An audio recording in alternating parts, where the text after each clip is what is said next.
Yes, Pandora. For today's video, exploring Saudi Arabia road, street, and foods. Galing nga pala ako sa Filipino market, bumili ako ng tinapay. At dahil maaga pa, naglalakad-lakad ako, ibang kalsada ang dinaanan ko. At ito nga, napadaan ako sa isang shop, sa mga shop na nagtitinda ng mga wholesaler ng mga fashion accessories.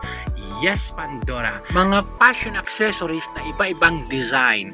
May mga silver, gold-plated, magmula sa singsing, hikaw, necklace, at iba-iba pa.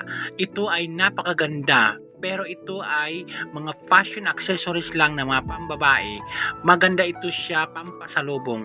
Kung ikaw ay magbabalak magbakasyon o umuwi, ito ay maganda dahil makukuha mo lang siya sa murang halaga. Yes, Pandora.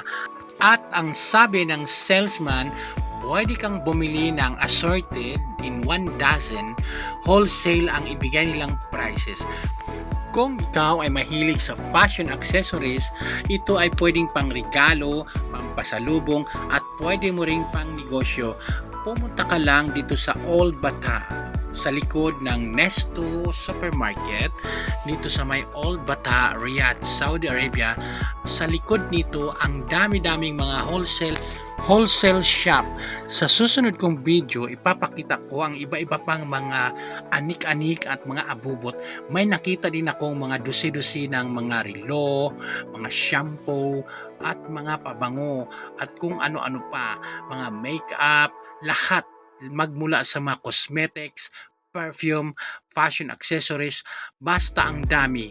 Kung ikaw mahilig sa ganitong video, please follow and share.